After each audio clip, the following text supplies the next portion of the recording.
Je crois que si nous crions ce chant, Père, je n'ai qu'un désir, être près de toi et sentir tes bras.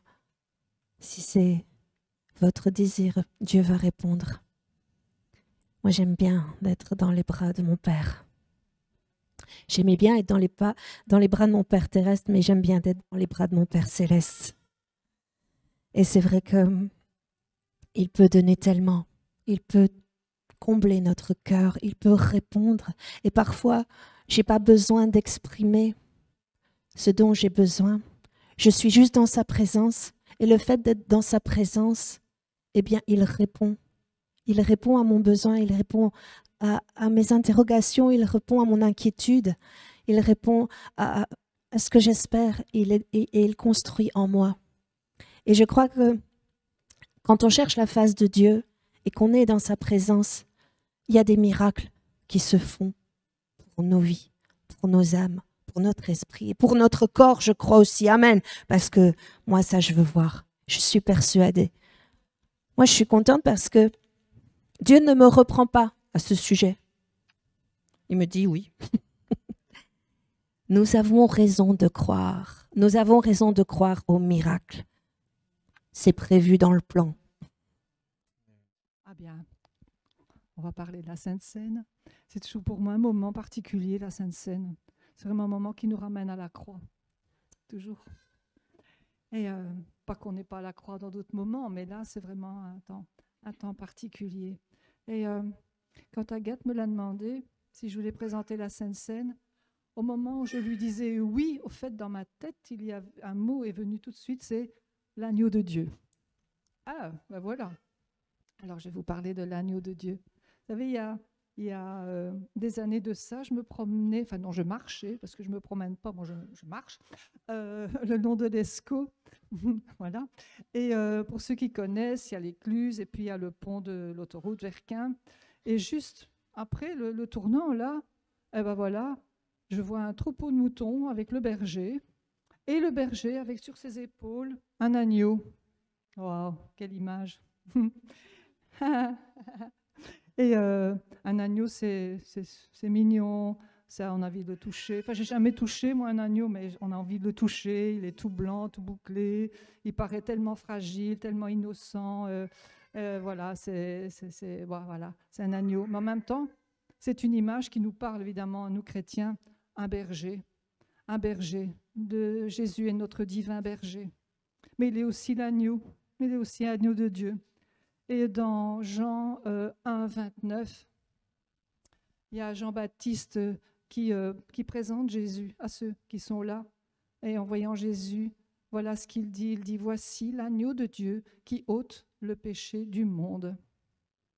Ce n'est pas n'importe quel agneau. C'est celui qui ôte le péché du monde. C'est un agneau.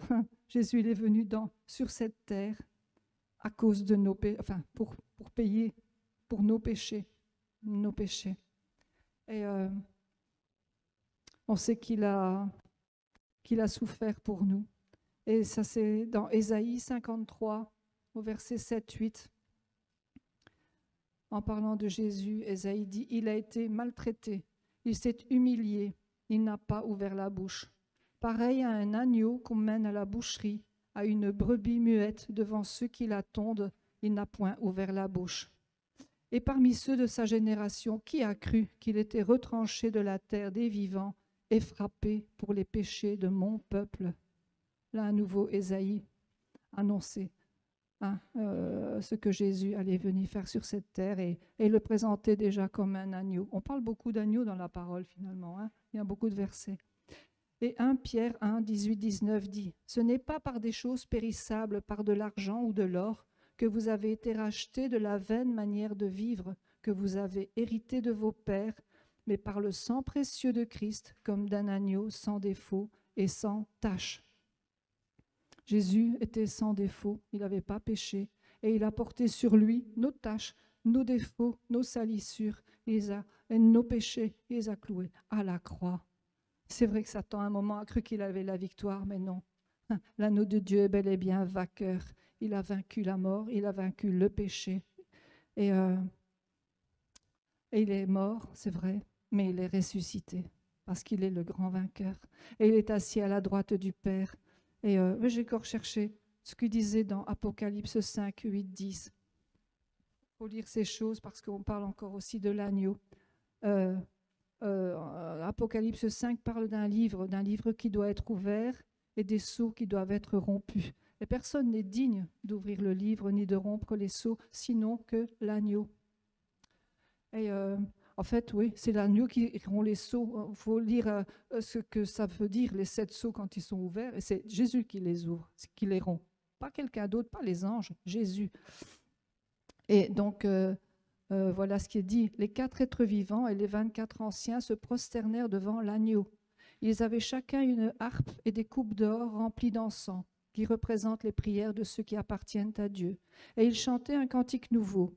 Oui, tu es digne de recevoir le livre et d'en briser les sceaux, car tu as été mis à mort et tu as racheté pour Dieu, par ton sang, répandu, des hommes de toute tribu, de toute langue, de tout peuple, de toutes les nations. Tu as fait d'eux un royaume, des sacrificateurs pour notre Dieu, et ils régneront sur la terre. Voilà ce qu'a fait l'agneau. Il a donné sa vie. C'est vrai que tout à l'heure, je voulais apporter quelque chose de pas long, de bref. Mais vraiment, quand je priais en langue, j'avais vraiment en moi le fait qu'on parle du souffle nouveau. Et je pense vraiment que dans ce temps-ci, dans cette dernière saison où Dieu vraiment appelle ses ouvriers à œuvrer plus que jamais, nous avons besoin de ce souffle nouveau, je pense, pour continuer d'être réveillés nous-mêmes. Et ce n'est pas un souffle par habitude, ce n'est pas rester éveillé par habitude, aimer par habitude. C'est vraiment, je pense que Dieu donne un souffle nouveau en fonction de la situation, en fonction du temps dans lequel on est, avec notre temps qui s'aligne avec le temps kairos de Dieu. Et je vous dis ça, je sens l'onction qui est là. Je pense vraiment que dans ce temps-ci, Dieu va donner un souffle nouveau à ceux vraiment qui recherchent Dieu, à ceux qui sont soumis à la volonté de Dieu, soumis à son esprit et qui vraiment recherchent sa face, qui prennent du temps, qui payent le prix de la consécration. Et j'avais vraiment dans le cœur vraiment cette chose-là, que vraiment nous allons vraiment être éveillés et maintenus éveillés, contrairement au monde, contrairement à cette froideur qui est en train de venir. Parce que si vous voulez, je lisais la parole de Dieu et c'est vrai que ça a l'air logique, mais moi il y a un franc qui est tombé au moment où quand on dit l'amour du plus grand nombre se refroidira. Ben moi je me dis, je pensais que c'était l'amour au niveau du monde, au niveau philéo, mais quand j'ai fait la distinction entre l'amour philéo et l'amour agapé, je me suis rendu compte que la parole de Dieu nous parlait des chrétiens. Elle ne nous parle pas du monde, elle nous parle des chrétiens, que l'amour des chrétiens se refroidirait. Mais moi, je pensais vraiment que c'était global quand on voit tout ce qui se passe autour de nous. Mais on sait que cet amour philéo n'est pas régénéré. Mais celui qui abandonne justement l'amour de Dieu, qui abandonne Dieu, va se retrouver confronté à ce problème de froideur. Et c'est ça que je voulais apporter, c'est que vraiment dans ce souffle nouveau, il va y avoir cet amour agapé qui va être renouvelé dans nos cœurs par son esprit, pour nous, entre nous, pour être éveillés et pouvoir en réveiller d'autres. Amen. Amen. On va avoir un dernier chant où on aura l'occasion de donner nos dîmes, de faire une offrande. Et c'est vrai que c'est pour Dieu, et c'est Dieu qui doit être mis à la première place. Mais je voudrais vous parler de quelque chose. Comme vous avez pu constater, si vous avez écouté les informations, il y a eu donc une catastrophe en Turquie, un tremblement de terre terrible. Et je connais quelqu'un, et Roby la connaît bien, parce que quand elle était accueillante, elle a élevé ses enfants. Et elle est mariée à un Turc. Et nos plus jeunes enfants sont dans la même classe. Et cette semaine, donc, je la vois avec une mine un peu dépitée et elle me dit, en fait, voilà.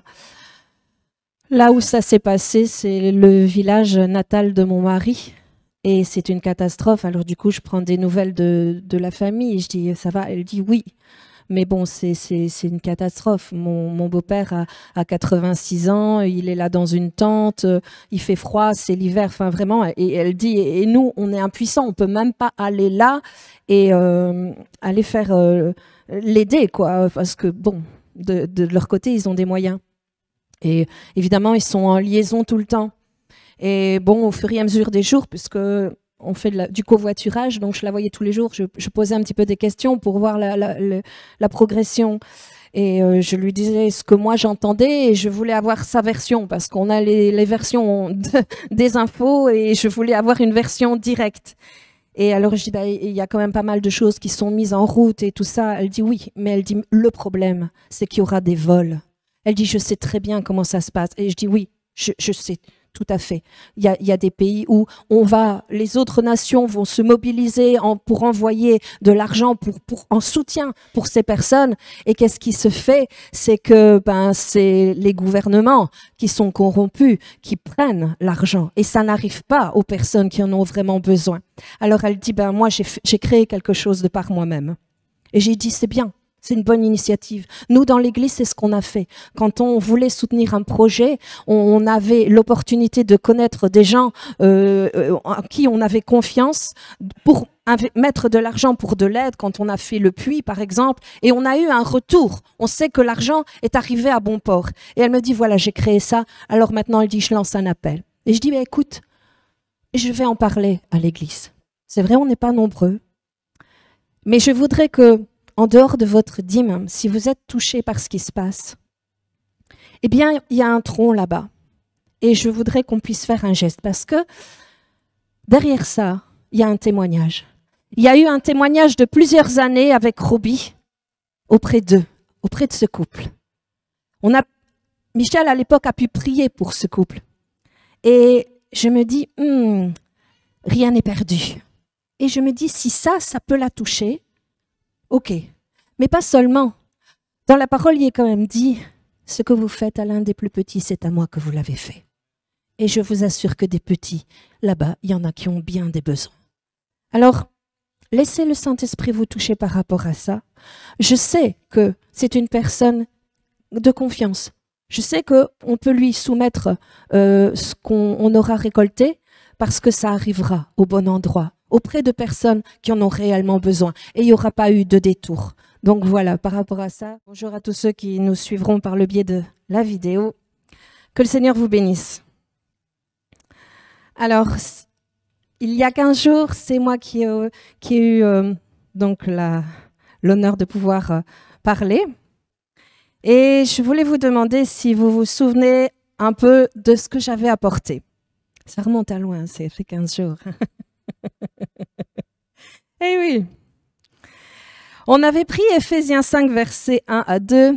Soyez donc les imitateurs de Dieu, imitez-le et suivez son exemple comme des enfants bien-aimés qui imitent leur père. On avait parlé donc d'imiter et de comment imiter Dieu. Qu'est-ce qu'on avait comme signe, comme référence pour imiter Dieu. Et on avait vu qu'en regardant à la personne de Jésus, il était l'exemple suprême.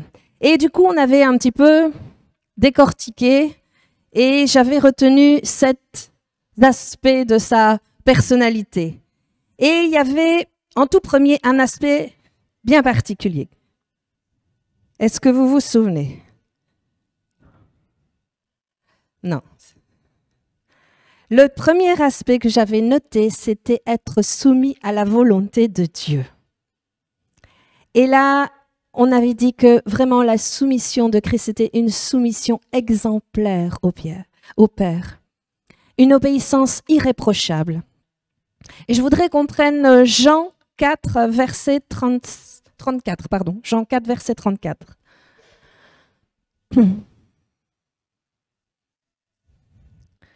Jean 4, verset 34.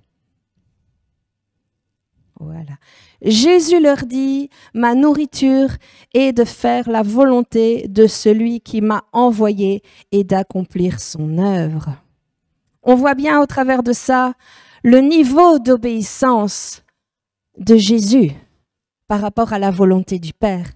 Et j'avais soulevé que, en tant que chrétien, il y avait un grand décalage entre notre niveau de connaissance et notre niveau d'obéissance. Et je crois que là, le Saint-Esprit veut toucher les enfants de Dieu parce que nous sommes dans un temps où Dieu nous demande d'être des enfants obéissants. Et si nous voulons imiter, eh bien, ce premier aspect qu'on a noté en Jésus, eh bien, il faut qu'il soit nôtre. Il faut qu'il soit constamment ouvert en nous. Alors, pour ce faire, par rapport à l'obéissance, à la volonté du Père, j'ai noté, j'oserais dire, 4 réactions ou attitudes devant la volonté de Dieu. Et comment on peut se comporter face à ce que Dieu nous demande, face à la volonté de Dieu. En premier point, bien sûr, j'ai noté l'obéissance exemplaire. Vous ne devrez pas chercher loin, vous savez de qui je vais vous parler. Jésus, évidemment. Alors on va prendre Philippiens 2, verset 8.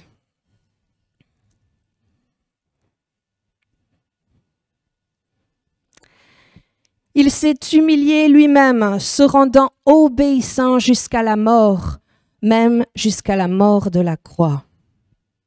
Et là, c'est vrai qu'on oserait dire qu'on ne peut pas dépasser un tel niveau d'obéissance. Et pourtant, mais on peut voir aussi que même ça a commencé très tôt dans la personne de Jésus. À 12 ans, alors qu'il était là dans le temple, et que normalement ses parents étaient sur le point du retour, au bout d'un moment, ils se sont aperçus que Jésus n'était pas avec eux. Et ils l'ont cherché partout, ils l'ont trouvé dans le temple en train d'enseigner. Sa mère avait été stressée, angoissée de ne pas voir son fils. Et elle lui dit, mais enfin, pourquoi tu fais ça? J'étais tellement stressée, angoissée, et je ne t'ai pas trouvé. Et dans Luc 2, verset 49, Jésus répond, ne savez-vous pas qu'il faut que je m'occupe des affaires de mon Père? Très tôt, Jésus avait cette nature d'obéissance, de soumission à Dieu. Alors vous me direz, oui, pour Jésus c'était facile, c'était Jésus.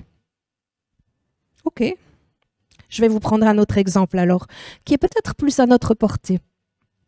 Et on va prendre dans Luc 1, verset 38.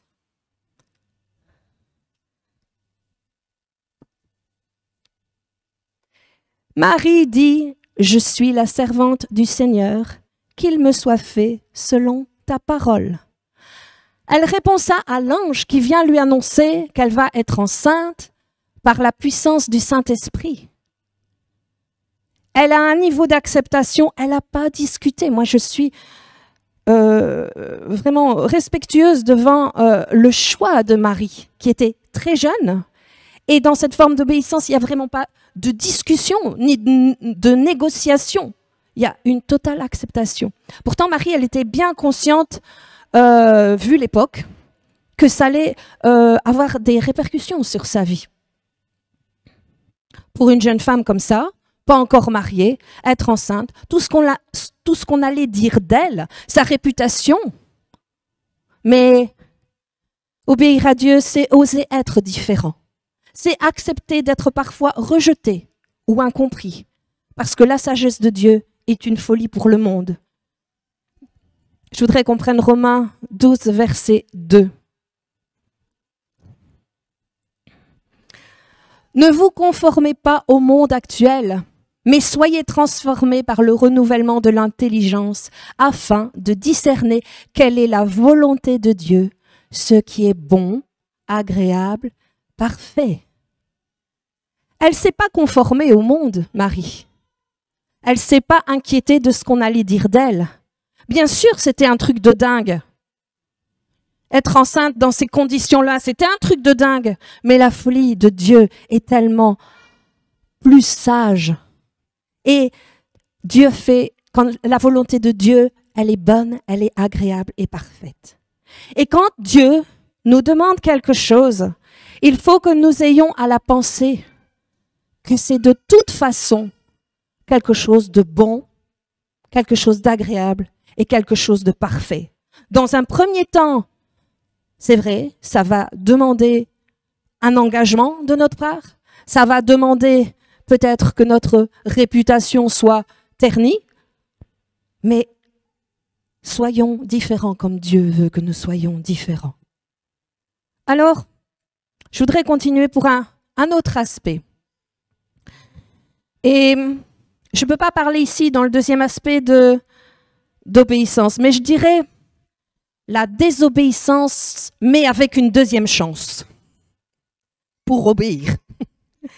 Et là, c'est dans le livre de Jonas que je voudrais aller. Alors, cette histoire, tout le monde la connaît, ou du moins croit peut-être la connaître. Elle est très controversée, parce que ça semble irréel, ça semble pas possible, mais on a ce Dieu-là, on a ce Dieu de l'impossible. Alors, je ne vais pas demander qu'on prenne le texte, je vais lire.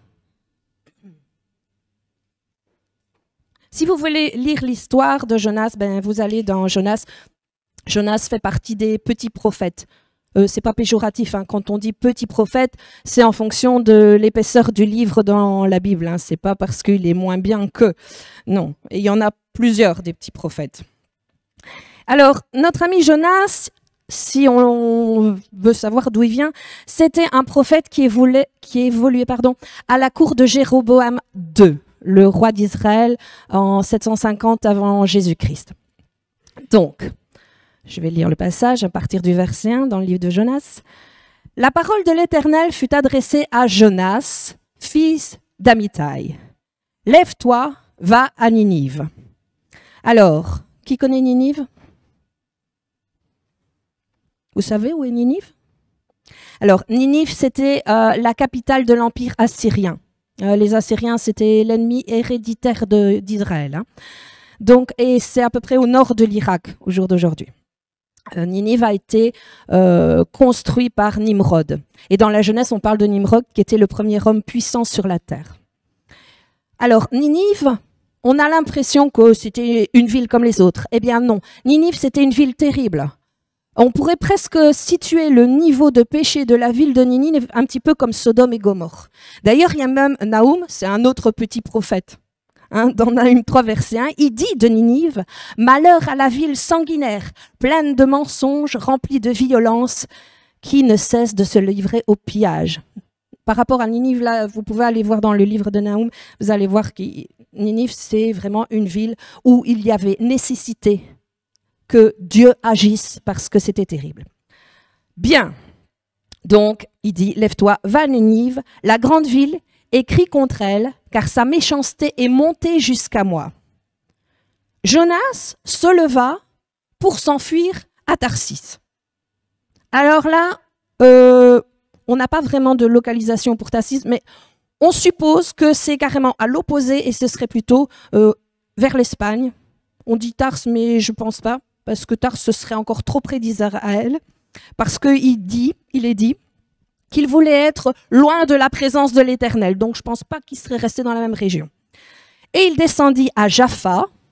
Jaffa, le port existe encore aujourd'hui en Israël. C'est encore un port connu. D'ailleurs, pour ceux qui connaissent, ça vous dit rien, les oranges Jaffa? Ça vient de là. Ça n'existe plus au jour d'aujourd'hui, mais c'était là. Donc, il descendit à Jaffa et il trouva un bateau qui allait à Tarsis. Il paya le prix du transport et s'embarqua pour aller avec les passagers à Tarsis, loin de la présence de l'Éternel. Il veut vraiment fuir ce que Dieu lui a demandé. Alors, je pourrais vous raconter toute l'histoire, ma version, mais on va lire quand même et je vous dirai ce que j'en pense au fur et à mesure. Et pour situer un petit peu le personnage, le niveau de désobéissance, je vais quand même vous lire tout le texte. C'est pas très long, ça peut paraître long, mais non. Et puis l'histoire, elle est vraiment extra. On la raconte aux enfants, mais on ne sait pas tout. L'Éternel fit souffler sur la mer un vent impétueux, et il s'éleva sur la mer une si grande tempête que le bateau menaça de faire naufrage. Les marins eurent peur. Ils implorèrent chacun leur Dieu, et ils jetèrent dans la mer les objets qui étaient sur le bateau, afin de l'alléger. Jonas était descendu au fond du bateau et s'était couché et dormait profondément. Je suis scotchée, hein. Moi, je suis toujours sidérée qu'il y en a qui arrivent à dormir pendant une tempête terrible. Je crois que c'est un don de Dieu, ça. Le capitaine s'approcha de lui et lui dit « Pourquoi dors-tu? Lève-toi, fais appel à ton Dieu. peut-être voudra-t-il penser à nous et nous ne mourrons pas. Puis ils se dirent l'un à l'autre, venez, tirons au sort pour savoir qui nous attire ce malheur.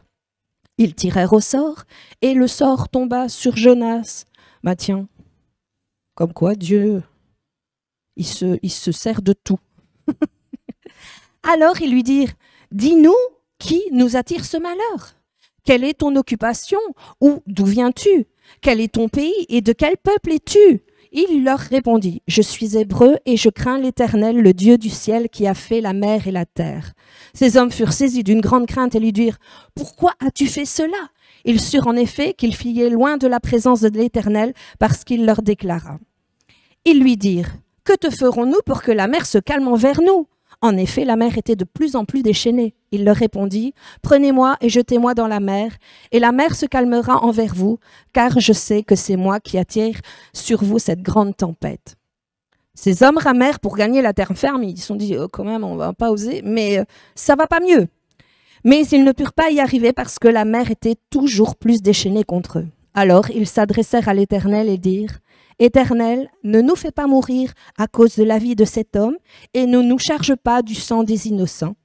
En effet, toi, Éternel, tu fais ce que tu veux. Puis ils prirent Jonas et le jetèrent dans la mer, et la fureur de la mer s'apaisa. Ces hommes furent saisis d'une grande crainte de l'Éternel. Ils offrirent un sacrifice à l'Éternel et firent des vœux. Ben vous savez, la désobéissance de Jonas, là, elle a servi à quelque chose. Il y a des hommes qui se sont convertis dans le bateau. On continue.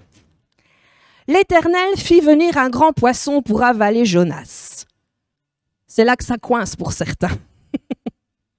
Il dit, c'est pas possible. Moi, je crois qu'avec Dieu, tout est possible. On a vu que dans l'histoire de Daniel, il a été mis dans une fosse avec des lions qui étaient bien affamés. Et Dieu a fermé la gueule des lions. On voit aussi qu'à un moment, Jésus et un de ses disciples doit payer un impôt et il envoie son disciple, va pêcher et dans le poisson tu trouveras une pièce. Alors pourquoi pas un grand poisson peut-il avaler un homme? J'ai trouvé quelque chose d'extra. Dans le journal The Time of Israel, il y a une petite histoire qu'on a appelée le Jonas de 2021. Une baleine à bosse a avalé entièrement un plongeur. Si vous voulez aller voir l'histoire, il s'appelle Michael Packard. Il n'est pas resté 3 jours et 3 nuits comme Jonas. Hein. Mais je me dis, ok, c'est possible.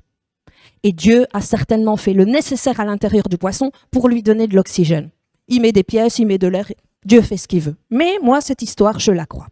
Bien, donc on a notre Jonas qui est à l'intérieur et 3 jours et 3 nuits dans le ventre du poisson.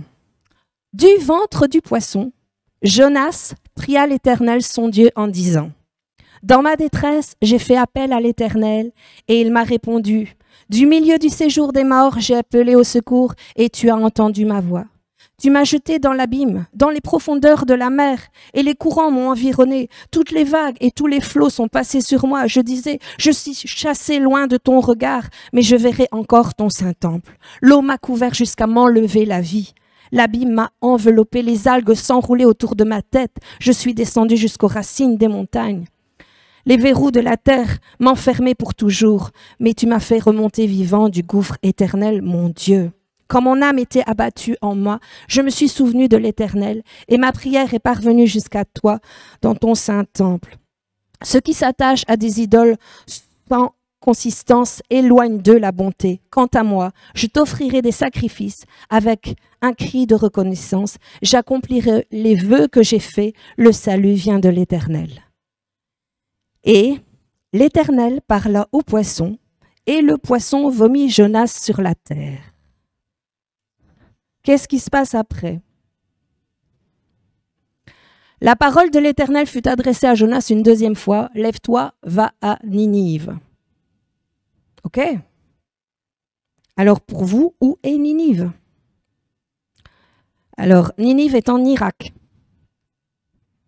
Et je ne pense pas, donc en fait il est parti en Méditerranée, puisque le port de Jaffa c'est en Méditerranée.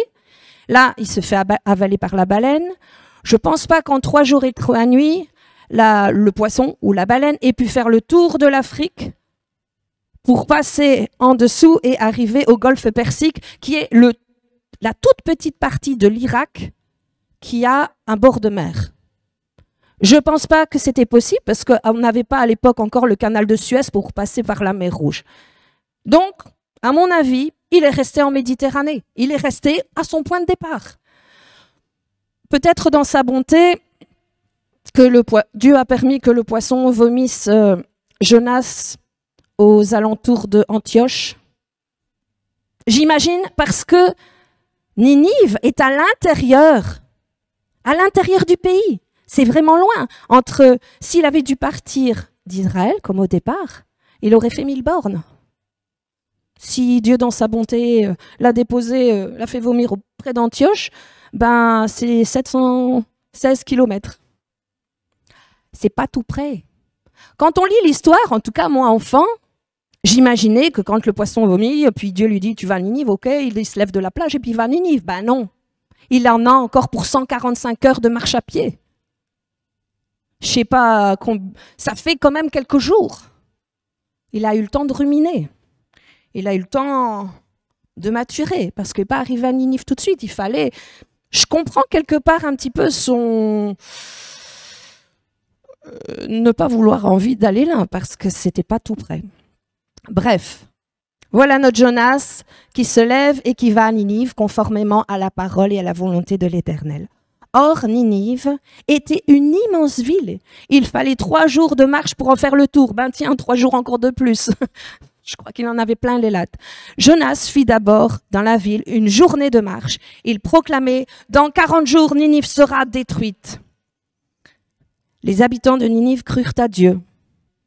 Ils proclamèrent un jeûne et s'habillèrent de sacs, depuis les plus grands jusqu'aux plus petits. Le roi de Ninive apprit la nouvelle. Il se leva de son trône, retira son manteau, se couvrit d'un sac et s'assit sur la cendre. Et il fit faire dans Ninive cette proclamation. Par ordre du roi et de ses grands, que les hommes et les bêtes, les bœufs et les brebis ne goûtent de rien, ne mangent pas et ne boivent pas d'eau. Que les hommes et les bêtes soient couverts de sacs, qu'ils crient à Dieu avec force et qu'ils renoncent tous à leur mauvaise conduite et aux actes des violences dont les mains sont coupables. Qui sait si Dieu ne se ravisera pas et ne reviendra pas sur sa décision, s'il ne renoncera pas à son ardente colère de sorte que nous ne mourrions pas. Dieu vit ce qu'il faisait, parlant de Ninive. Il vit qu'ils renonçaient à leur mauvaise conduite, alors Dieu regretta le mal dont il les avait menacés et ne le fit pas. Là, on a cette ville qui est terrible, mais quelque part, ils écoutent. On a, par contrario, Sodome et Gomorrhe, on a Lot qui essaye de prévenir, et en fait, là, on lui rit au nez. Mais là, pour le cas de Ninive, ce qu'a fait Jonas, ça a fonctionné. Ils ont été interpellés. Alors, donc Dieu ne tient pas sa colère contre Ninive, et du coup, Jonas le prit très mal et fut irrité. Ça lui plaît pas trop, hein.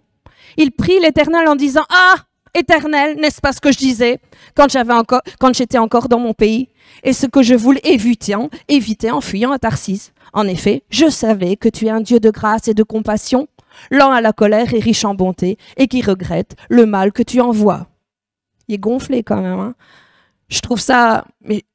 Donc je fuis Dieu parce que moi, de toute façon, Dieu, dans sa bonté, il leur fera rien. Moi, j'ai juste envie qu'on dégomme ces Assyriens. Hein. Je me suis pas tapé plus de 700 bornes pour des prunes. J'ai envie de voir cette ville. Il y avait la hargne, moi, je trouve, Jonas. Franchement, je trouve que le caractère, il n'était pas rempli d'amour. Maintenant, Éternel, prends-moi donc la vie, car mourir vaut mieux pour moi que vivre. Ça vous dit rien? Oh Seigneur, reprends-moi, je préfère mourir que de vivre tout ça. L'Éternel répondit, « Fais-tu bien de t'irriter » Jonas sortit de la ville et s'assit à l'est de la ville. Là, il se fit une cabane et s'y tint à l'ombre en attendant de voir ce qui arriverait dans la ville. L'Éternel Dieu fit pousser une plante, on dit un ricin dans d'autres passages, qui se leva au-dessus de Jonas pour donner de l'ombre à sa tête et le délivrer de son mal. Jonas éprouva une grande joie à cause de cette plante, mais le lendemain, à l'aurore, Dieu fit venir un ver qui la rongea et la plante sécha. Au lever du soleil, Dieu fit souffler un vent chaud d'est, et le soleil frappa la tête de Jonas au point qu'il tomba en défaillance. Il demanda la mort en disant « Il vaut mieux pour moi mourir que de vivre ». C'était un petit peu drama, hein, Jonas. Dieu dit à Jonas « Fais-tu bien de t'irriter à cause de la plante ?» Il répondit « Je fais bien de m'irriter jusqu'à la mort. » L'Éternel dit « Tu as pitié de la plante qui ne t'a coûté aucune peine et que tu n'as pas fait pousser, qui est née en une nuit et qui a disparu l'autre nuit. Et moi, je n'aurai pas pitié de Ninive, la grande ville dans laquelle se trouvent plus de 120 000 êtres humains incapables de distinguer leur droite de leur gauche et un grand nombre d'animaux. » Dans cette situation, c'est vrai, on a Jonas qui désobéit. Mais quelque part, Dieu lui donne une seconde chance. Et ça permet à toute une ville d'être sauvée. Parce que je pense que Dieu, c'est vrai, voulait la détruire. Mais comme ils se sont repentis. Et je suis assez étonnée du caractère. Mais bon, je ne suis pas là, je ne connais pas l'homme, mais je suis tellement contente de voir la bonté de Dieu. Moi, c'est ça qui m'importe. Et de voir que, malgré la désobéissance, Dieu permet une seconde chance pour que vous accomplissiez sa volonté. Alors, si on a fauté, si on n'a pas rempli la première mission, qu'on s'est dérobé à ce que Dieu nous a demandé, je vous dis que si vous vous repentez, tout comme Jonas à l'intérieur du poisson, à ce moment-là, je pense qu'il était vraiment sincère. C'est pas drôle de se retrouver à l'intérieur d'un poisson. Il était vraiment dans un moment très difficile. Et pourtant, là, son cœur s'est vraiment exprimé vers Dieu avec vraiment un retournement de cœur, un retournement de pensée. Et tout ce qu'il dit là, c'est vraiment une repentance profonde. Et je crois que si on n'a pas rempli la première demande de Dieu sur ce que nous devions faire, si nous nous repentons, si on se dit oui, je ne l'ai pas fait, mais Seigneur, je te demande de me pardonner, eh bien, nous avons ce Dieu-là, ce Dieu de la seconde chance. Et je dis Amen parce qu'on en a bien besoin, parce que la nature humaine, elle n'est pas toujours soumise à l'obéissance.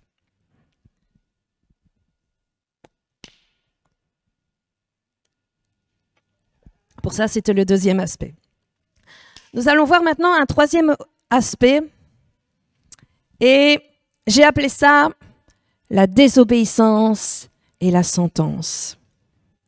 Et là, je voudrais qu'on prenne le livre des Nombres 20 et on va lire du verset 7 à 12. Et là, il s'agit d'un personnage bien connu, c'est Moïse. Alors, l'Éternel dit à Moïse, « Prends le bâton et convoque l'assemblée, toi ainsi que ton frère Aaron. Vous parlerez au rocher en leur présence et il donnera son eau. » Le rocher, hein. « Tu feras sortir pour eux de l'eau du rocher et tu feras boire l'assemblée et leur bétail. » Moïse prit le bâton qui se trouvait devant l'Éternel, comme l'Éternel le lui avait ordonné. Moïse et Aaron convoquèrent l'assemblée en face du rocher, et Moïse leur dit, « Écoutez donc, rebelles, est-ce de ce rocher que nous ferons sortir de l'eau pour vous ?» Puis Moïse leva la main et frappa 2 fois le rocher avec son bâton. Il sortit de l'eau en abondance. L'assemblée but ainsi que le bétail. Alors l'Éternel dit à Moïse et à Aaron, « Puisque vous n'avez pas eu assez confiance en moi pour respecter ma sainteté devant les Israélites, vous ne ferez pas entrer cette assemblée dans le pays que je lui donne. »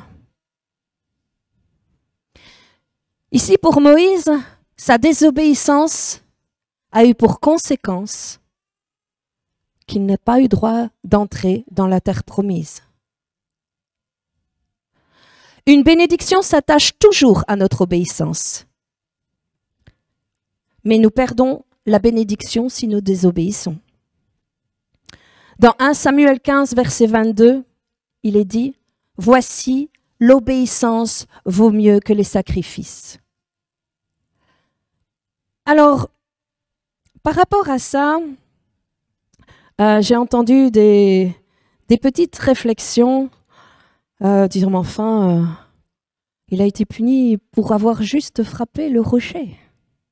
Et on peut dire ici, si on compare les deux passages, on a eu Jonas et on a Moïse. Et on va dire, le traitement, il n'est pas égal. Jonas, il s'en va à l'opposé, il ne veut pas faire la volonté, Dieu lui permet de se rattraper. Et là, Moïse, il a conduit le peuple, il désobéit, on a demandé de parler au rocher. Lui, il a pris le bâton, il a tapé 2 fois.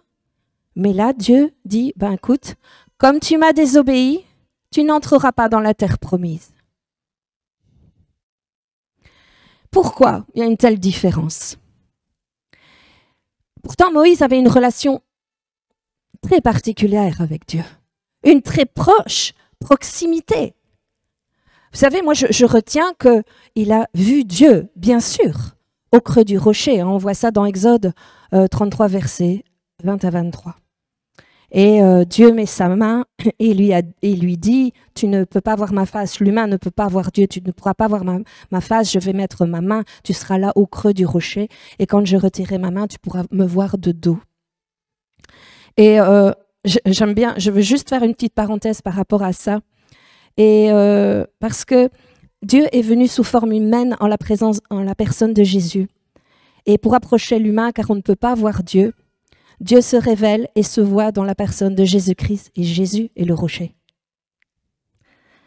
C'était juste la parenthèse pour la transposition, parce qu'on dit que Jésus est notre rocher. Et c'est vrai qu'on peut voir Dieu dans le rocher qui est Jésus. Donc, on a notre Moïse qui a désobéi, alors que Dieu lui a quand même déjà pardonné beaucoup. Moïse est un assassin. Au départ de son histoire, il tue un Égyptien. Puis il s'enfuit au désert et là, il suit une formation. En général, c'est dans le désert. Alors quand vous dites « je suis en train de traverser le désert », on sait que vous êtes en formation. Et vous savez, la différence de traitement vient du fait que, là, Jonas, dans sa désobéissance, il était, on va dire, seul. Dans le cas de Moïse, Dieu dit de convoquer l'assemblée et d'être avec Aaron. Et il a fait quelque chose, une désobéissance publique. Et Dieu, devant ça, il savait que le peuple avait besoin d'eau. Le bétail du peuple avait besoin de l'eau. Et Dieu, malgré la désobéissance, a répondu parce qu'il y avait nécessité. Mais justement, la colère de Dieu était dans le fait que, comme c'était public, les gens, donc le peuple d'Israël, pouvait se dire « Oh, il a désobéi, mais c'est quand même venu. Il a désobéi, mais Dieu a quand même donné. » Et ça, Dieu ne voulait pas. Ça, Dieu ne voulait pas qu'il prenne exemple sur Moïse. Il voulait un peuple obéissant. C'est pour ça qu'il ne pouvait pas accepter de laisser Moïse sans qu'il y ait une conséquence à sa désobéissance. C'est vrai que ça peut paraître un détail, mais quand vous êtes responsable de tout un peuple, vous devez être un exemple. Vous devez être fidèle à Dieu. Vous devez faire la volonté de Dieu. Parce que si vous êtes un mauvais exemple, vous tirez tout le peuple dans une mauvaise attitude. Dire, oui, Dieu nous demande de faire, mais si on ne le fait pas tout à fait, ça marche quand même. Non. Là, Dieu a répondu parce qu'il y avait un besoin. Dieu a répondu parce qu'il y a une nécessité. L'eau, c'était primordial. Ils étaient là dans le désert. Et vous savez, Notre désobéissance donne des droits à Satan sur nos vies. Et après, on ne fait pas le distinguo entre les conséquences de notre désobéissance et les épreuves. Il faut faire attention à nos choix. Alors on va dire parfois, je suis éprouvé. Mais qu'est-ce que tu as fait comme choix? Est-ce que c'est Dieu qui t'a demandé de choisir ça, de faire ça? Est-ce que tu as soumis ta démarche, ton choix à Dieu avant? Et après, si tu ne l'as pas fait, tu te retrouves avec des galères et des difficultés. Non, c'est la conséquence de ta désobéissance. Ce qui est bien différent des épreuves que Dieu permet pour ta formation. Bien sûr, nous avons un Dieu qui, lorsque nous nous repentons, est un Dieu qui donne une deuxième chance. Mais pour lui, ça a été cuisant. Pour Moïse, c'était terrible parce que il a fait sortir tout un peuple qui était dans l'esclavage d'Égypte. Il l'a conduit, il a entendu tout ce qu'il pouvait dire, leur râlerie, leur mécontentement. Il a toujours été patient. Et là, je crois qu'il y avait un ras-le-bol. Mais Dieu nous demande de nous maîtriser encore et d'avoir en tout temps la bonne attitude et d'avoir en tout temps la véritable obéissance. Il a obéi à moitié.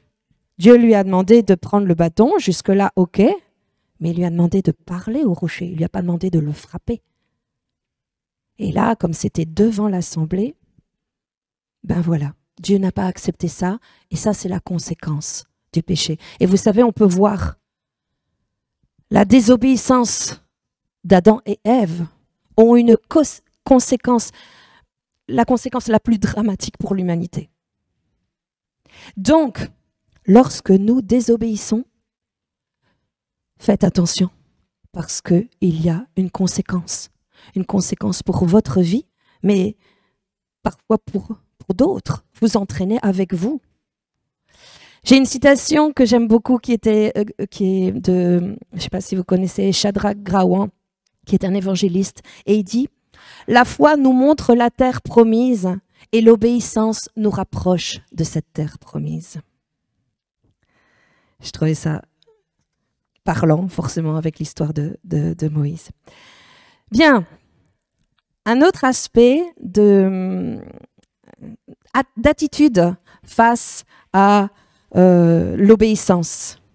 J'appellerais ça l'obéissance insoumise ou la fausse obéissance. Je m'explique. Je vous raconte une histoire. C'est ma marque de fabrique. Alors, c'est l'histoire dans une famille, hein, donc il y a un couple et il y a un petit garçon, et c'est le temps de passer à table.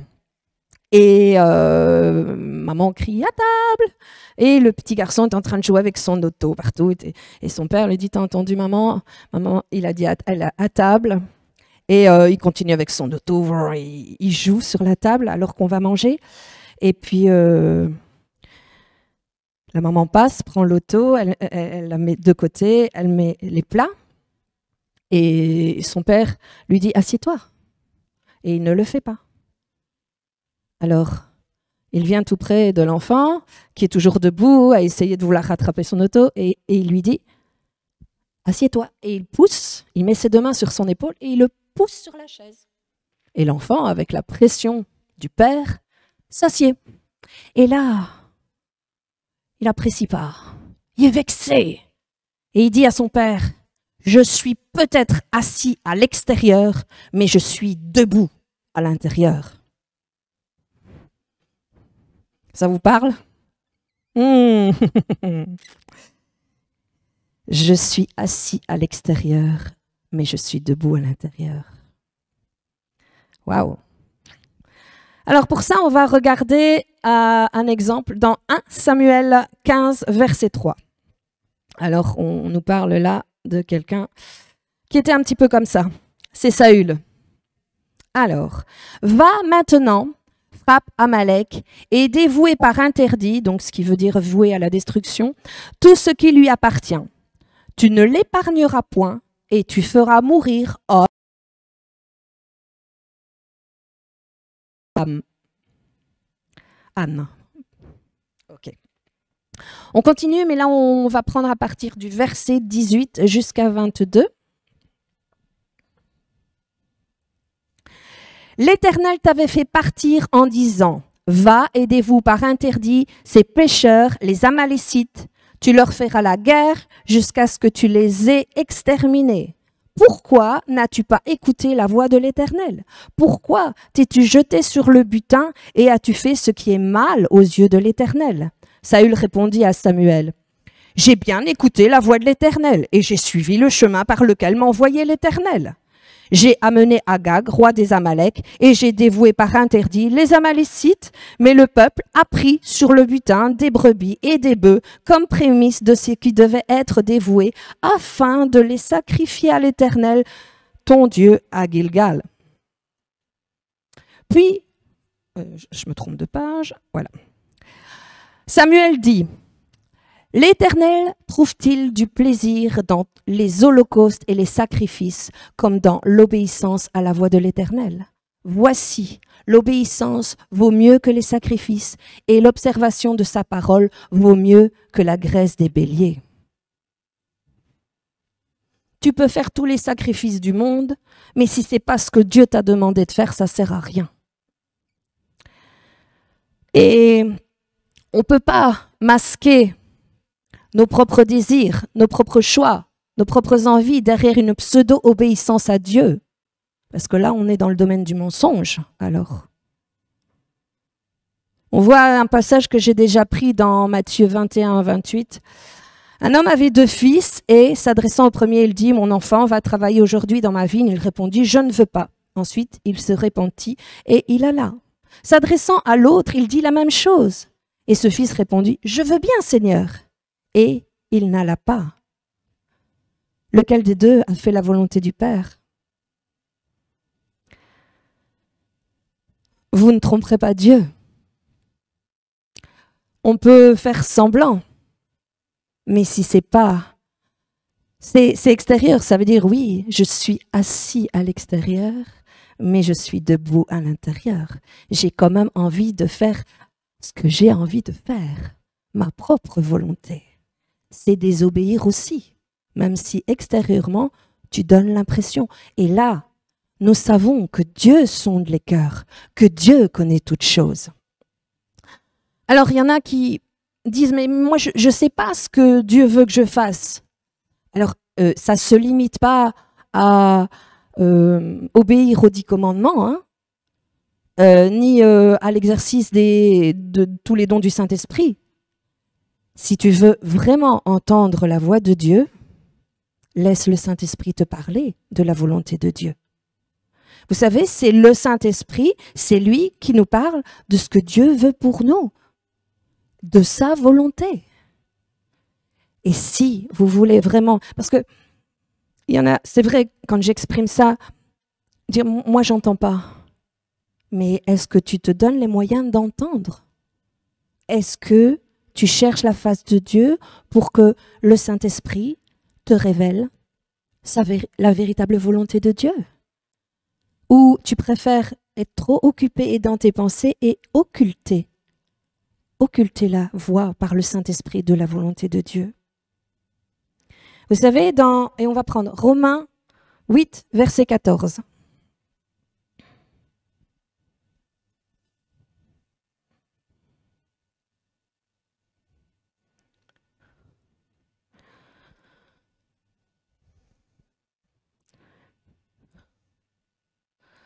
En effet, tous ceux qui sont conduits par l'Esprit de Dieu sont fils de Dieu.